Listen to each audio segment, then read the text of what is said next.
Jin sat inside the carriage, surrounded by guards diligently studying for the upcoming entrance exam. About halfway through the journey, a commotion erupted outside. Hearing the noise, Jin stepped out of the carriage to see what was going on. Cobalt creatures had launched an attack, and the guards were already locked in battle. Seeing this as a chance to test his water magic, Jin summoned a ball of water and hurled it at the cobalt, blocking their path. However, all it did was soak the creatures, barely slowing them down. Realizing his mistake, Jin quickly retreated, gathering his thoughts to make a more powerful attack. With intense focus, he conjured a larger, stronger water orb. This time, the spell worked, and the force of the water overwhelmed the cobalt, clearing the way. After the battle ended and all the monsters were defeated, one of the guards approached Jin, asking if he had used any charms alongside his spells. Jin explained that he had a natural talent for water magic. The guard, feeling guilty for interrupting Jin's studies and putting him in danger, apologized for letting him fight. But Jin reassured them, saying it was fine. It had given him a good chance to practice his magic. 2 weeks earlier, Will and Bokart took Jin to a noble's estate, informing him they'd be staying there for a while. Jin was hesitant, feeling that staying with a noble might not be the best idea. However, Will defended Count Bran, explaining that the Count wasn't like the arrogant nobles Jin might imagine. In fact, Bran had helped Will get started when he was just beginning. Reluctantly, Jin gave in and followed them inside the Grand Estate. Count Bran greeted Jin with a firm handshake, introducing himself with respect. Jin politely returned the gesture, acknowledging the nobleman. Soon after, the prince had a feast prepared for them, and they made their way to the dining hall. Jin's eyes lit up at the sight of the food. He'd been surviving on preserved meals for quite some time, so this was a welcome change. As they ate, Count Bran inquired about Jin's future plans. Jin shared that he intended to travel across Quoll, working to rise through the ranks. Ultimately, his goal was to leave the kingdom of Quoll and settle in the kingdom of Yamato. He even hoped to enroll in Yamato's Royal Academy, but his rise to S rank had happened far quicker than he ever expected. The Count reassured Jin that with his high rank, his status was secure, and he didn't need to journey all the way to Yamato just to avoid any interference from Rosala. But Jin stood firm. He wanted to explore the world, take on more adventures, and continue growing stronger. The noble suggested that Jin visit Quallarat, the capital of Quoll, where the prestigious Quoll Royal Academy is located. While gaining entry to the academy is quite challenging, the noble assured Jin that with his status, it would be much easier for him. For a more thrilling experience, he recommended Gale, a city built atop the largest dungeon in Quoll, rumored to have over 80 floors teeming with monsters. Karen added that Jin would need to pass an entrance exam to get into the academy. Jin decided to study during his journey to Quallarat. He proposed traveling with a group of adventurers, taking the safest routes whenever possible. Once they reached the capital, Jin could stay at the noble's residence, and if any trouble arose, he was free to use the noble's name to seek assistance. Jin, however, couldn't quite understand why the noble was so willing to help him. The noble then revealed that he had a son around Jin's age, who was also preparing for the academy exams, and he saw this as a chance for his son to make a new friend. Reflecting on his past life as Gennaro, Jin realized how long he had been stuck in the same routine, losing the passion and excitement he once had for new experiences. But now that feeling was starting to return. Jin thanked the noble and the members of Sacred Flame for their support. They shared their own plans with him and wished him luck on his journey ahead. Back to the present, Jin spent nearly the entire journey focused on studying. Along the way, he met countless people, fought numerous monsters, and even crafted magical items for his guards and the nobles they encountered, all while continuing his studies. By this point, dark circles had formed under his eyes from exhaustion. One of the guards informed him that they had finally arrived at the capital.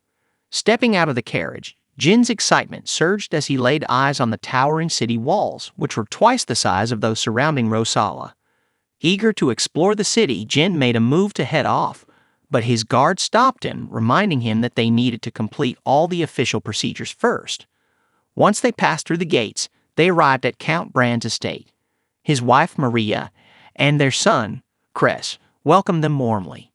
Chris quickly offered to give them a tour of the house, while Maria suggested that Jin take some time to rest. Chris insisted that it was fine and urged Jin to join them, but before he could respond, Jin collapsed from sheer exhaustion. Seeing this, Chris and Maria immediately grew concerned and called for a doctor. As Jin lay motionless on the ground, he became dimly aware that his mental and physical limits had been pushed to their breaking point. Meanwhile, at the royal palace of Quoll, rumors began to spread, whispers that a powerful mage had entered the kingdom. Seated on his throne, the king turned to his advisor and asked if these reports had been verified. The royal steward confirmed it, adding that the mage had expressed interest in joining the Royal Academy. Intrigued but cautious, the king made his decision. They would need to thoroughly assess this mage's character and abilities before allowing him any further. At the prestigious Quoll Royal Academy, the entrance exams have officially begun. Jin breezed through the test with ease. By his standards, it wasn't all that difficult compared to what he was used to back in Japan. Their exams were far more complex, and he had studied until he practically collapsed. Plus, here, a significant portion of the exam focused on physical prowess, which Jin was more than prepared for. When it came to the physical evaluation, a high-ranking examiner assessed the student's abilities. He quickly confirmed that Jin possessed both charm magic and assessment skills. The examiner also noted that Jin's specialty was water magic, and he had a knack for healing spells. Next came the demonstration portion of the test, where Jin proudly showcased his water magic. Once all the exams were over, Jin strolled through the halls with his friend, Chris. Chris expressed his relief, admitting that the written exam wasn't as hard as he'd expected, all thanks to Jin's help. He also couldn't help but praise the stunning water tornado Jin had conjured, even if it did end up flooding the ground afterward. Jin suspected that the examiner, an esteemed figure known as Mar Panem, would report his abilities to the king. After all, Panem held a high rank, and news about a talented mage like Jin would surely spread fast, even to Rosala. Meanwhile, in the royal palace, King Norman Quoll was inquiring about Jin's performance. Marquis, the examiner, informed the king that Jin was not only skilled in magic, but he also excelled in swordsmanship and body enhancement. On top of that, Jin had a massive item box at his disposal, which only piqued the king's interest further. Marquis then added that Jin had scored an impressive 96% on the written exam, one of the highest marks in Academy history. Without a doubt, Jin was set to claim the top spot in the Magic Division entrance exam. One of the panel members suggested that they should keep an eye on a prodigy like him. The king, intrigued, inquired about Jin's personality. Rumors had reached his ears that Jin had attempted to poison his own father. If someone with such influence harbored ill intentions, they could pose a serious threat to the kingdom of Quoll. The Marquis, however, quickly dismissed the notion. He had found no evidence of criminal activity during his evaluation of Jin. Although, for someone from House Malin, Jin's spear skills were notably lacking. The Marquis believed that the rumors, likely spread by Rosala, were nothing but false information intended to unjustly exile Jin. As a result, Jin harbored deep mistrust toward nobles and figures of authority. The Marquis advised that any attempts to engage with Jin should be handled with care. The king pondered aloud, questioning why Rosal would exile Jin over something as trivial as his lack of spear talent. There had to be more to the story, a hidden motive. Perhaps they were unaware that Jin was a mage at the time of his exile. Rising from his seat, the king declared that Jin was now under the kingdom's protection. However, he made it clear they would not exploit Jin's power for their own gain. A few days later, Chris excitedly informed Jin that he had secured the top spot in the entrance exam. Both of them had been chosen as first-year students, a prestigious achievement. Jin congratulated Chris for his impressive second-place ranking. With a grin, Chris mentioned that the king would soon be inviting Jin for an audience. He then asked if Jin had any formal attire since he had only ever seen him dressed casually. Jin sighed and explained that he had sold all of his fancy clothes after being exiled. They decided to go shopping together, and Jin also needed to find a place to stay now that the exams were over. Later, Jin visited the Qual slave trading company, as he was in need of manpower. In this world, slave trading was a common practice, but Jin could never fully accept it. While browsing, his eyes fell on a girl with a high talent rating. Curious, he asked the trader about her. The man told Jin her name was Na, and she was only 12 years old. She was originally intended for a darker purpose, but after a run-in with a pack of wild dogs, she was now sold as a general labor slave. Without hesitation, Jin decided to take her. The trader instructed him to place a drop of his blood on her throat to initiate the subjugation ritual. Jin complied, and the man began the ritual chant. When it was finished, the girl knelt before Jin, declaring herself his servant. Back at Count Br's residence, Jin began a conversation by asking Na about her past. She explained that her parents were poor farmers who had no choice but to sell her because they couldn't afford to feed her. They felt relieved after she was gone. Sensing the sensitivity of the topic, Jin decided not to press further. Instead, he laid out 5 simple rules for her.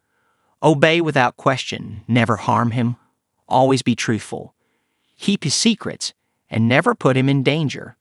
As long as she followed these rules, she would have her freedom. Though he was technically her master, Jin reassured her that he had no intention of overworking her. He emphasized that she wouldn't be punished for small mistakes and encouraged her to speak to him directly if something went wrong. Nyan asked timidly if she could avoid certain unsuitable tasks, given her troubled past as a slave. Jin was taken aback by her question and reassured her that he had never intended anything like that. She, however, believed such tasks were all she was good for. She couldn't handle hard labor and couldn't read or write. Her parents had called her worthless before getting rid of her. Her voice trembled with frustration as she repeated their hurtful words. Without hesitation, Jin handed her a precious X potion and told her to heal herself with it. Na was stunned. Why would someone give something so valuable to a mere slave? Jin smiled warmly and began to comfort her, pointing out her talents. He'd chosen her not out of pity, but because of her potential. She was skilled in cooking, and there was plenty of room for her to grow in other areas as well. Placing a hand on her shoulder, Jin said earnestly, "I need your help to reach my goal." Overwhelmed by his kindness, Na broke down in tears, the first time anyone had ever shown her such compassion. Through her sobs, she thanked him sincerely. A few days later, Chris mentioned to Jin that Na had been improving quickly with her cooking skills. However, Jin looked far from healthy. His face was pale, and his stomach was bloated from drinking too many mana potions. He was desperate for money and had even started experimenting with alchemy on random junk. Their conversation was interrupted when Na appeared, carrying a tray of freshly baked cookies. Dressed in an adorable maid outfit, all her old scars had completely healed. She handed a few cookies to Jin and then quietly left the room. After she was gone, Jin turned to Chris and asked if he knew of any slaves skilled in combat. Chris told him about the criminal slave office, a place where they held violent offenders. Jin stood in the academy hallway, lost in thought, planning to save up enough money to buy a combat slave. Chris soon joined him, and they casually chatted about heading to class. As they walked down the corridor, all the girls they passed couldn't take their eyes off Jin, admiring him from afar. Chris, with a teasing grin, nudged Jin about his growing popularity. Jin shrugged it off, saying that all the attention didn't make him happy. "They're only interested in my status, not me," he said. "If I married any of them, they'd bleed me dry." Chris chuckled, agreeing that most of these girls seemed to come from lower noble families, desperate to marry up the social ladder. Jin shook his head, believing they should focus on standing on their own feet before chasing after wealth through marriage. Just then, a stunning girl approached them and greeted Jin. She introduced herself as Nenda Quol, one of the top students from the political governance department. Jin couldn't help but be impressed. Nenda was none other than the first princess of the kingdom. Both he and Chris immediately bowed in respect, returning her greeting. But Nenda waved it off, smiling warmly.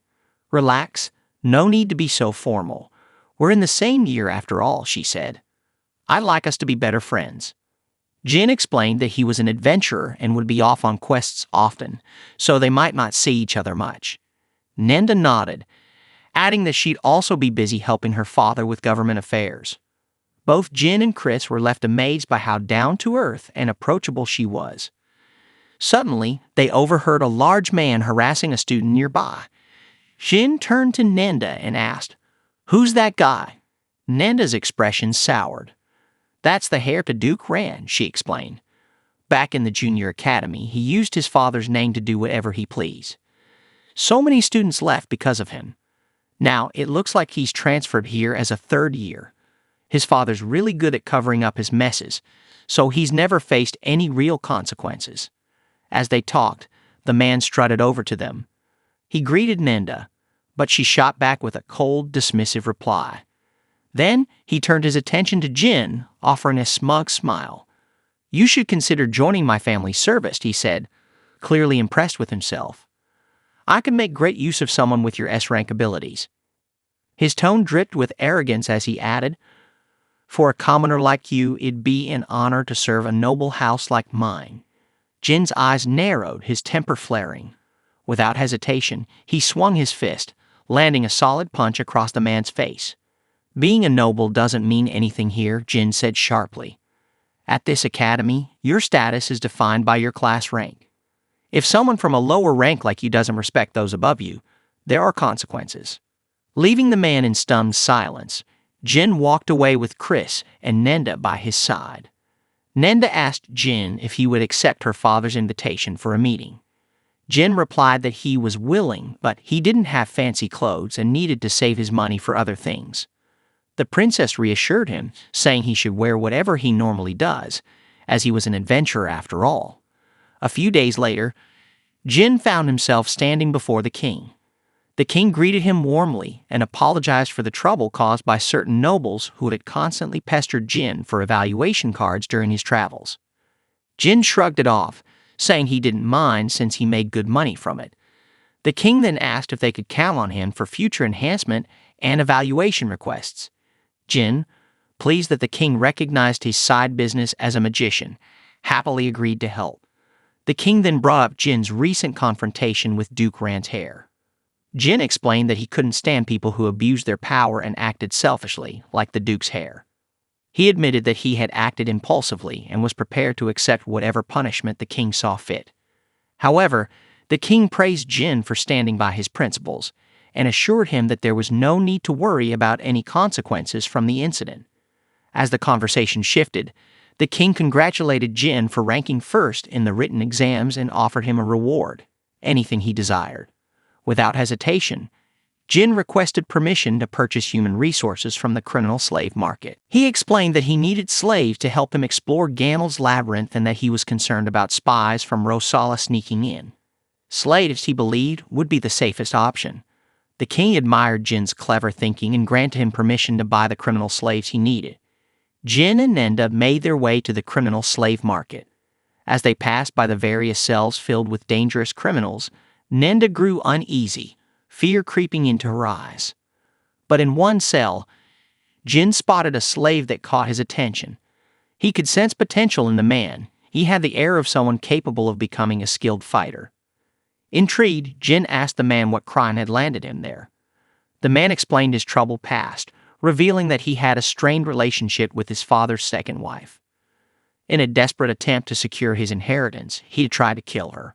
However, things went wrong, and he ended up killing her in self-defense. Nenda whispered to Jin that the man's price was incredibly high, more than they could easily afford.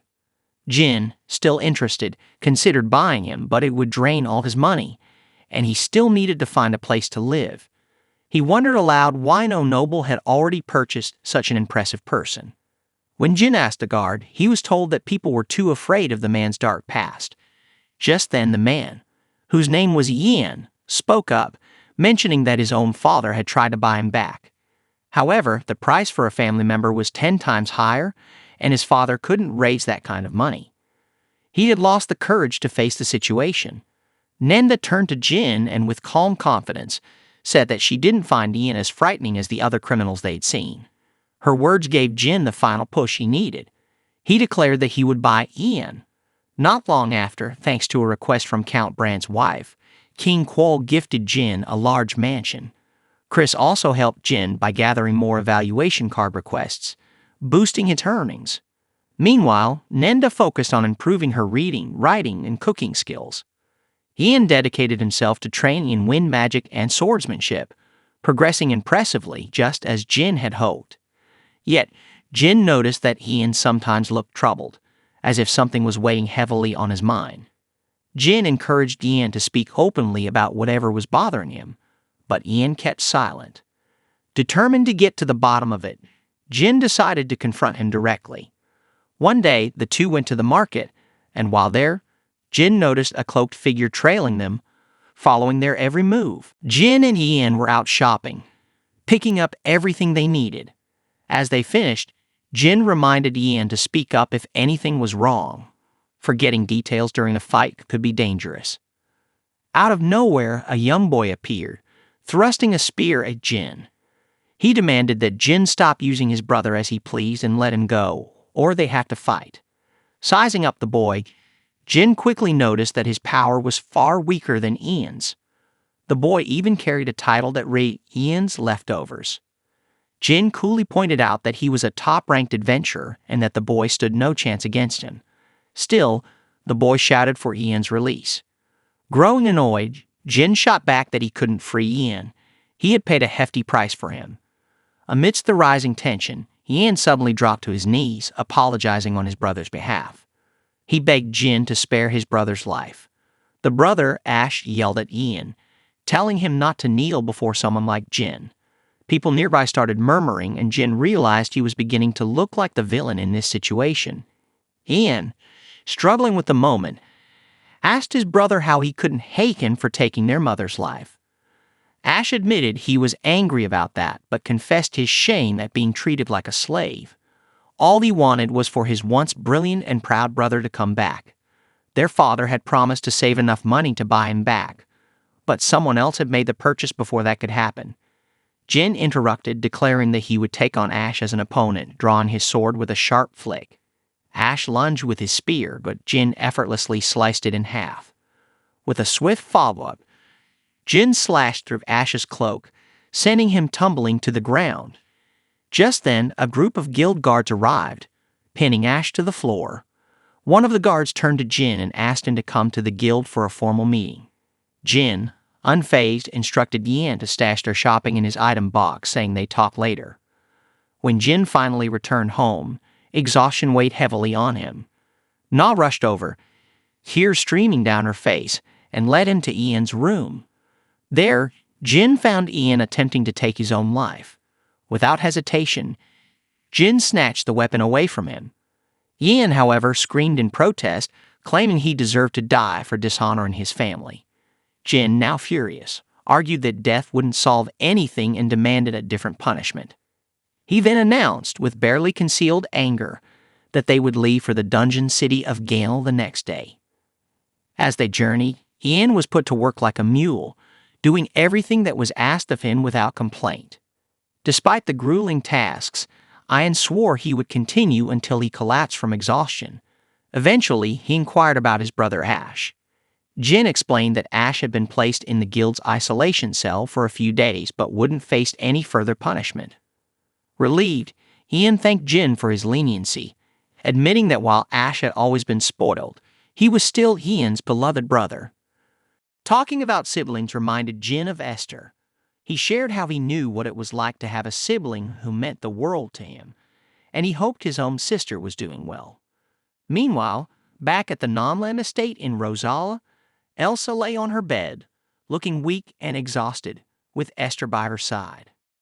Esther tried to comfort her, assuring her that Jin was probably fine, but deep down, she was worried about Elsa's condition.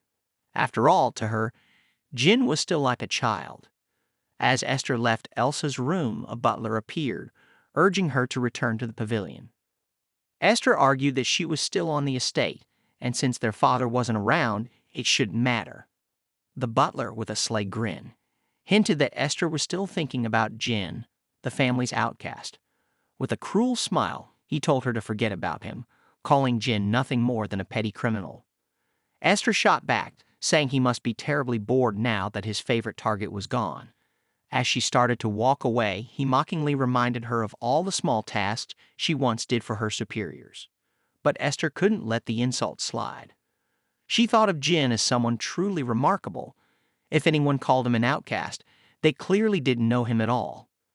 In the past, Jin trained daily with a spear, driven to meet the high expectations placed on him as the heir to their family's title. This dedication inspired Esther to learn the spear as well. Though Jin was skilled, Esther quickly surpassed him. Whenever they sparred, she would always come out on top. Jin even asked her for tips to improve.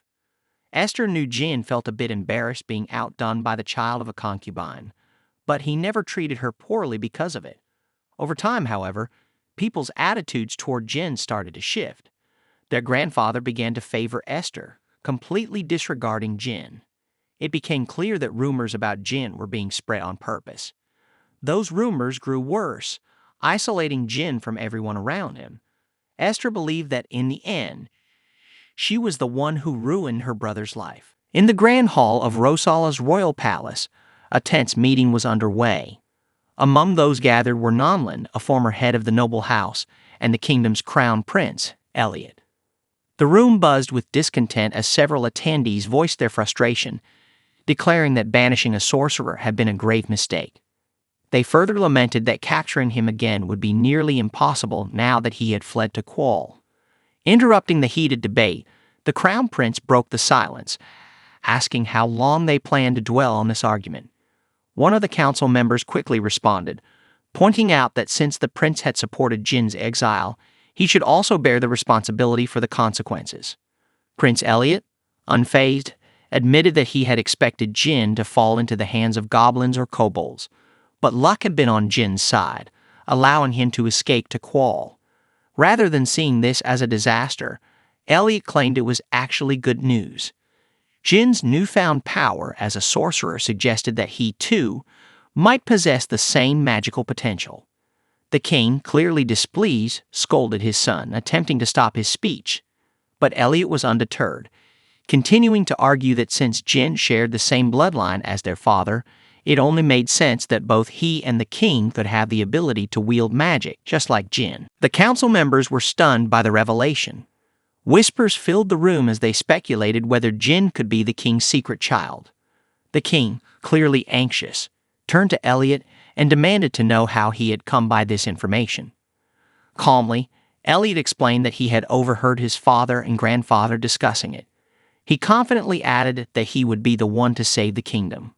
Without wasting time, Elliot ordered a guard to inform his followers. They needed to find the wisest sages and most skilled wizards in all of Rosala. Their task: to discover a way for both him and his father to become powerful sorcerers. As the tension in the room grew, the king and the former king both looked disheartened. The council members, now emboldened, began questioning them aggressively, demanding answers. Amid the chaos, Gordon rubbed his temples, observing the escalating disorder. He stood against the idea of exiling Jin and instead proposed granting him a noble title. Gordon knew this was much bigger than just Jin and his father. Sooner or later, the public would uncover the lies that both the Nonlin family and the royal family had fought so hard to conceal. Sacred Flame and Alec arrived at the Nonlin residence to meet Esther. After introducing themselves, we'll share the news about Jin's whereabouts. Upon hearing that her brother was safe, Esther couldn't hold back her tears. Overwhelmed with relief, she led them to Ayla, who was equally grateful to hear about Jin's well-being. Will then revealed that Jin was not only safe, but also a sorcerer. Esther quickly realized why Jin had asked for her blood when she saw the gift he had sent her.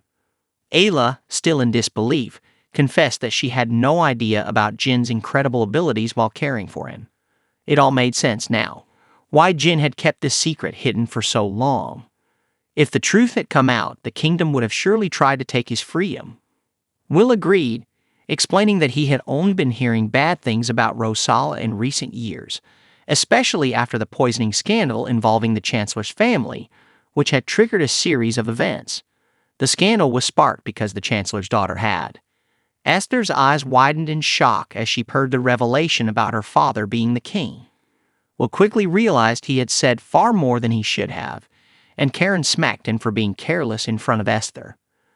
Stunned and horrified by the news that she and Jin weren't actually blood-related, Esther struggled to process the information. Hela stepped in to comfort her and continued the story from where Will had left off. The previous king of Rosala had secured his crown with the help of the Chancellor, shortly after the Chancellor's daughter became pregnant with his child. If this secret were ever exposed, it would jeopardize the king's position, so he went to great lengths to keep it hidden. Though the king had his ways of managing the situation, dealing with the Chancellor's daughter, who held considerable influence, proved to be complicated.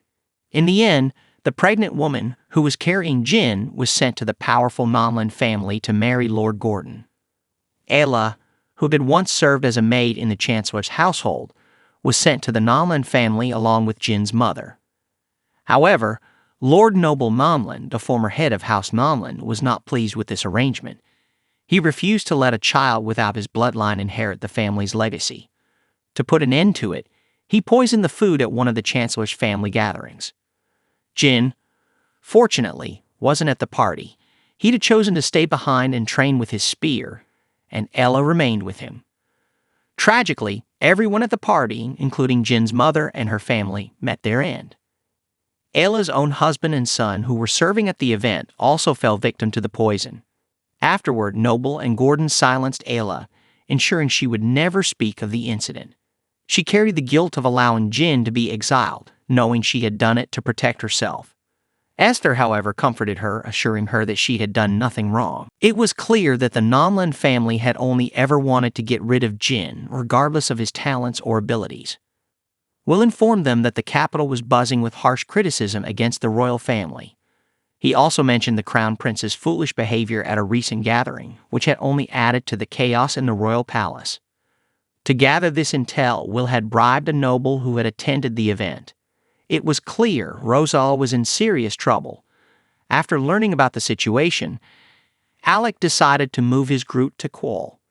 Will then asked Esther what she planned to do. Esther, feeling no attachment to her country or family anymore, replied that she didn't want to stay. She turned to Karen, the leader of Sacred Flame, and begged to become her servant. Fearing that her family would be punished and that she'd end up enslaved alongside them, Esther chose to join Karen and leave with Sacred Flame, hoping to reunite with Jin someday. Ella, too, insisted on becoming a servant alongside Esther. Meanwhile, just outside the room, the rude butler had overheard everything. Seeing the downfall of the household as inevitable, he made a plan. He would steal some valuables and abandon the place before it all came crashing down. Karen dressed Esther in a maid's outfit, much to Esther's embarrassment. She felt incredibly awkward wearing it, but Karen found the whole situation amusing. With a grin, Karen explained that since Esther was the heir of a high-ranking noble family, she was too well known to avoid detection. Disguising her was the only way to get her past any inspections. Still, Esther couldn't quite understand why all the secrecy was necessary. Even Ela joined in, teasing her about it. Before long, they set off for the kingdom of Quol. Though they were on their way, Esther remained uneasy, still grappling with the shocking truth that Jin wasn't her blood relative.